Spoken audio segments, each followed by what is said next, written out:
Hello friends, Poppy's two গার্ডেনে আপনাদের সবাইকে স্বাগত। আর আজকে সকাল 6টায় চলে এসেছি বাগানে। আর দেখুন, বাগানে কিন্তু এখনও রোদ আসেনি, তবে ওই যে মন্দিরের পিছন দিয়ে সূর্যি মামা মনে হচ্ছে একটু একটু উঁকি মারছে। তো আমার ছাদে এখনও রোদ পৌঁছায়নি। আর সকাল সকাল আসলে কাজ করতে কিন্তু বেশ ভালো লাগে। বাগানে বেশ ঠান্ডা ঠান্ডা ওয়েদার থাকে, তো খুবই ভালো লাগে এই সময়টা কাজ করতে পারলে। এরপরে যা রোদ উঠবে সেই রোদে কিন্তু আর বেশিক্ষণ থাকা যায় না। তো যাই হোক, এদিকে আমি আজকে প্রথমেই তৈরি করব একটা মাচা। কারণ আমার বাগানে যে শশা গাছটা হয়েছে সেটার মাচাটা দেওয়া খুবই দরকার।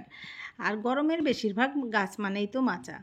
এই দেখুন, এখানে শশা গাছটা কিন্তু বাড়তে বাড়তে চলে গেছে আমার জবা গাছের উপর দিয়ে। তো মাচাটা আরও অনেক দিন আগেই দেওয়ার দরকার ছিল। এখানে আমি শুরুও করেছিলাম কয়েকদিন আগে। দেখুন, চারপাশে কিন্তু লাঠি আমি পুঁতে রেখেছি, কিন্তু হয়তো কোনো কারণে চলে গেছিলাম, তারপরে শেষটা আর করা হয়নি। তো আজকে ভাবলাম এই কাজটাই আগে করব। আর ওই যে বললাম, গরমের বেশিরভাগ গাছ মানেই মাচা। এই দেখুন, সেদিন এখানে আমি চিচিঙ্গা গাছের মাচাটা তৈরি করে দিয়েছিলাম। তো গাছটা কিন্তু বেশ সুন্দর মাচাতে উঠে গেছে। তো গরমের গাছের মাচাগুলো তাড়াতাড়ি করতে পারলে গাছটা কিন্তু বাড়েও তাড়াতাড়ি। আর বিভিন্ন জায়গায় বিভিন্নভাবে মাচার পর্ব কিন্তু চলছেই কিছুদিন পর পর। ওখানে উচ্ছে গাছেও মাচা দিয়ে দিয়েছিলাম, আপনাদের সঙ্গে শেয়ারও করেছিলাম। আর এখানে দেখুন, আমার মাচার জন্য খুব একটা বেশি ঝামেলা করতে হয়নি। এটা হচ্ছে ঝিঙে গাছ, আর এই গাছের দুই দিকে তার আছে, ওই তারে তারে দড়ি বেঁধেই কিন্তু আমি মাচাটা তৈরি করে দিয়েছিলাম। আর এখানে কিন্তু বেশ ভালোভাবে এই গাছটা বেড়ে উঠেছে। আর তবে তারে তারে দিলে কিন্তু সুবিধা আছে, ঝড়ে বেশি কিছু করতে পারে না। তবে আমরা যে মাচাগুলো করি ওইগুলো কিন্তু ঝড়ে পড়েও যেতে পারে। তো যাই হোক, কী করা যাবে, উপায় না থাকলে ওইভাবেই করতে হবে। এখানে দেখুন, এই যে পোরল গাছের মাচাটাও কিন্তু আমি আলাদা করে করিনি। এখানে পুজোর সময় লাইটিং করার জন্য যে তার বাঁধা হয়েছিল সেই তারের উপর দিয়েই আমি তুলে দিয়েছি। তাতেই কিন্তু বেয়ে বেয়ে আমার অনেকগুলো পোরল দিল। আর ওই যে বললাম, এই মাচাগুলো কিন্তু ভীষণ মজবুত। দেখুন, গাছ কিন্তু পড়ে যাওয়ার কোনো ভয়ই নেই। আর এখানে কিন্তু আমার অনেকগুলো পোরল দিয়েছে পরপর। একটুখানি বিরতি নিয়েছে, আবার দেখছি বেশ কয়েকটা স্ত্রী ফুল এসে গেছে। তবে পুরুষ ফুল ফোটেনি, এগুলো আদৌ থাকবে কিনা বলতে পারছি না, না থাকার সম্ভাবনাই বেশি। যাই হোক, এখানে দেখুন, এই যে ফুটি বা বাঙ্গি, এটা কিন্তু আমি প্রত্যেক দিন একবার করে খুলে দেখি যে ঠিকঠাক আছে কি না, আর আবার মুড়িয়ে রেখে দিই। এখনও পর্যন্ত এটা ঠিকঠাকই আছে। ইঁদুরে বা কাঠবিড়ালিতে এর কিছু এখনও করতে পারেনি। যাই হোক, এদিকে দেখুন, আমি মাচার সব জিনিসপত্র কিন্তু গুছিয়ে নিয়েছি। আর মাচার উপকরণগুলো কিন্তু জোগাড় করা একটা মুশকিলের ব্যাপার। তো আমি আগের দিন যে চিচিঙ্গা গাছের মাচা দিয়েছি সেখানে আপনাদেরকে বলেছিলাম যে আমি কোথায় পেয়েছি। আসলে এইগুলো হচ্ছে বাঁশের কঞ্চি। আর নতুন বন্ধুরা তো জানেন না, তাই তাদের জন্য আরেকবার বলছি, এগুলো আমার ভাসুর আমাকে এনে দিয়েছে গ্রামের বাড়ি থেকে। অনেকগুলো এনে দিয়েছে, তো আমার কিন্তু মোটামুটি কাজটা তাতেই চলছে। চিচিঙ্গা গাছের মাচাটা যখন দিয়েছিলাম সেটাও খুব সুন্দর হয়েছিল। আর গাছগুলো কিন্তু ইতিমধ্যে একদম মাচায় ছেয়েও গেছে। আর আজকে শশা গাছের মাচাটা আমি দিচ্ছি, ওই কঞ্চিগুলোকে ভেঙে দুখণ্ড করে নিয়েছি। একটু নিচু করে দেব মাচাটা। আসলে ঝড়ের সময় মাচাগুলো একটু নিচু হলেই ভালো হয়। ইদানিং দেখছি মাঝে মধ্যেই বৃষ্টি হচ্ছে, ঝড়ও হচ্ছে। তো যে মাচাগুলো একটু উঁচু হয়েছে সেগুলো নিয়ে কিন্তু একটু ভয় আছে যে জোরে হাওয়া হলে পড়ে যেতেও পারে। হাওয়াতে হয়তো পড়বে না, তবে ঝড় আসলে পড়ে যেতেও পারে। তো সেই কারণেই কিন্তু শশা গাছের মাচাটা আমি আগে থেকেই ঠিক করেছি যে একদম নিচু করে দেব। সেই কারণে কঞ্চিগুলোকে ভেঙেই আমি এখানে পুঁতে রেখেছিলাম সেইভাবেই, যে মাচাটা যাতে এতটা নিচু হয় যে অন্যান্য গাছের ওপর দিয়ে ঝোড়ো হাওয়াটা বয়ে যায় আর মাচাটা ঠিকঠাক থাকে। যেহেতু অল্প একটু মাটির মধ্যে আমরা এই লাঠিগুলোকে পুঁতে দিই, তো সে খুব তো আর মজবুত হয় না, মোটামুটি একটা মজবুত হয়। যদি জোর ঝড় না হয় তাহলে কিন্তু দিব্যি গাছগুলো থাকতে পারে। আর যদি জোরে ঝড় হয় তাহলে কিন্তু বলা যায় না এগুলো। সেই জন্য ওই যে আমি বিভিন্ন গাছগুলো যে তারে তারে করে দিই কিছু গাছ, ওইগুলো কিন্তু নিশ্চিন্ত, ঝড় উল্টে পাল্টে দিলেও গাছগুলো পড়ে যাওয়ার ভয় একদমই থাকে না। তো যাই হোক, কী করা যাবে, তা বিভিন্ন জায়গায় যেহেতু গাছ লাগানো বিভিন্নভাবে, তো সেজন্য বিভিন্নভাবেই মাচা করতে হয়। যতটা সম্ভব সাবধানতা অবলম্বন করে। আর সেই গরম এসছে পরের থেকেই কিন্তু মাচার পিছনে ছুটছি। বিভিন্ন লতানো গাছ বসিয়েছি, সবজির গাছগুলো, আর সেগুলো তো মাচা দিতেই হবে।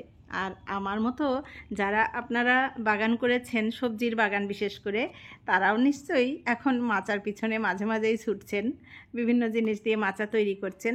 তো এই যে আমরা ছোট্ট ছোট্ট জায়গায় ছোট্ট ছোট্ট করে মাচা দিয়ে দিই, এটা কিন্তু দারুণ ব্যাপার। আমার তো ভীষণই ভালো লাগে যখন গাছটা ছেয়ে যায়। আপনারা তো দেখেছেন আমার উচ্ছে গাছটার মাচা কিন্তু এখন আর দেখা যায় না, চারপাশ একদম ছেয়ে গেছে মাচাতে, মানে গাছে একদম পূর্ণ হয়ে গেছে।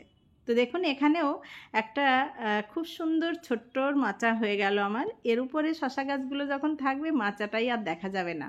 ছোট্ট জায়গায় গাছগুলো যখন বাড়ে দেখতেও সুন্দর লাগে, আর আমরা এইটুকু থেকে যেটুকু ফলন পাই তাতেই কিন্তু ভীষণ খুশি। নিজের হাতে করে যদি দুটোও পাই তাহলেও খুব মজা লাগে সেটা। আর অনেকেই আমাকে কমেন্ট করে সেটা জানান যে নিজের হাতে করে খুব আনন্দ পাই। তো এটা ভীষণই ভালো লাগার। আমি নিজে করি, আমি নিজে জানি, সেটা বুঝতে পারি। তো দেখুন এখানে কিন্তু আমার শশা গাছে বেশ অনেক ফুল এসে গেছে।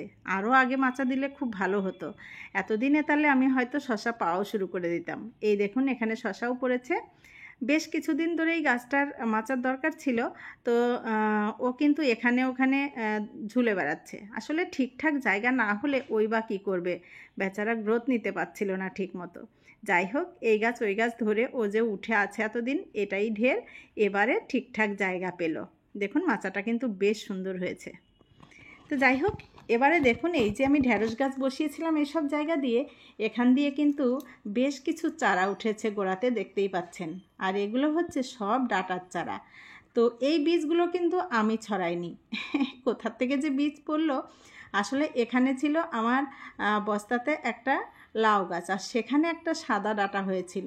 তো তার বীজটা আমি রেখে দিয়েছি, কিন্তু সেই বীজটা যখন হয়তো ছাড়িয়েছিলাম গাছ থেকে, তখন কিছু বীজ হয়তো পড়েছিল। আমি তো সবসময় গার্ডেন ঝাড় দিয়ে সব বিভিন্ন বেডে ফেলি, তো তার থেকেই হয়তো চারা হয়েছে। তো বাগান করলে কিছু কিছু চারা কিন্তু এমনিতেই হয়, যেগুলো লাগানোর দরকার হয় না। যেমন ধরুন এই বেডে যে পুঁই গাছ হয়েছে, আমি কিন্তু লাগাইনি। আমার বাগানে প্রচুর পুঁই গাছ এইভাবে একা একাই হয়েছে। তো যাই হোক, চারাগুলো হয়েছে, ভালোই হয়েছে। এখানে আমি সব চারাগুলো বসিয়ে দেব। আর এই বেডটার মধ্যে আমি 2-3 বার ডাঁটার বীজ ছড়িয়েছি, কিন্তু একবারও চারা ওঠেনি, কেন কি জানি। তো ভাবলাম এবারে চারাগুলো যখন হয়েছে চারাগুলোকেই বসিয়ে দিই। আর দেখুন এই চারাগুলো যদি হয় তাহলে বেডটা অল্প দিনের মধ্যেই কিন্তু ভর্তি হয়ে যাবে। আর এখন মেঘলা মেঘলা করছে, আর মাঝে মধ্যে বৃষ্টিও হচ্ছে। আশা করছি খুব তাড়াতাড়ি এই গাছগুলো খুব সুন্দরভাবে হয়ে যাবে। আর দেখুন বসানোটা কত সহজ হলো। একটা লাঠি দিয়ে ঘন ঘন করে গর্ত করে চারাগুলোকে শুধু বসিয়ে দিলাম, কোনো কষ্টই নেই।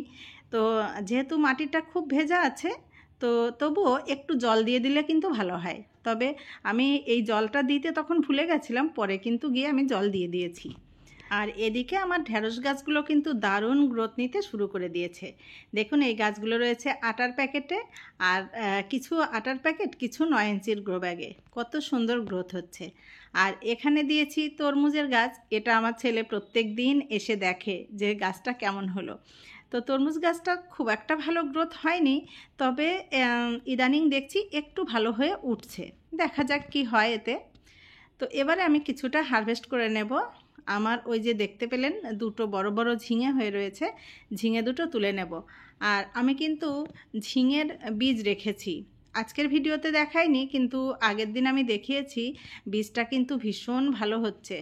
আর ঝিঙে, পোড়ল এগুলোর তো বীজ রেখেই দিয়েছি। একটা কাকড়ির রেখেছিলাম, তো কাকড়ির বীজটাও কিছুটা ছাড়িয়ে রেখেছি, সেটাও ফেলে দেখব ওঠে কিনা। কাকড়িটা ইঁদুরে খেয়ে গেল, তাই আর বীজটাকে ভালোভাবে পাকাতে পারলাম না। তো এইভাবে যদি বাগান থেকেই কিছু কিছু করে বীজ রেখে দেওয়া যায়, তাহলে কিন্তু আগামী বছর যখন আমরা চারা বসাবো সঠিক সময়ে বীজটা পেয়ে যাব হাতের কাছে। অনেক সময় বাজারের বীজও কিন্তু হতে চায় না।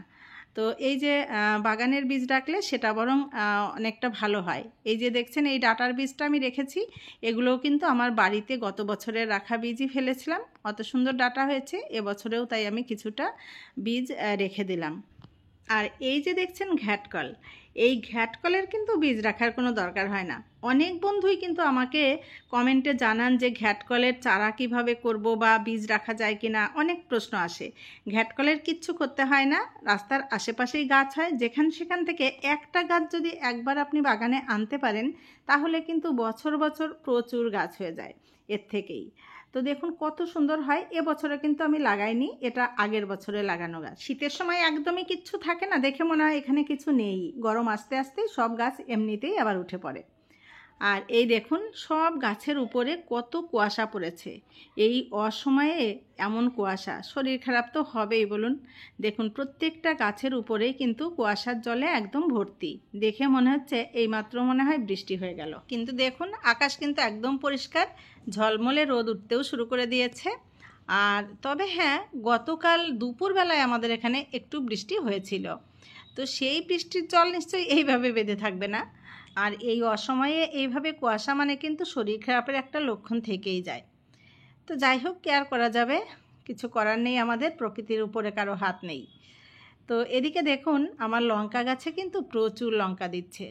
তবে এই যে বেছে বেছে গাছের ভেতর থেকে লঙ্কা তোলাটা কিন্তু অনেকটা সময়ের ব্যাপার।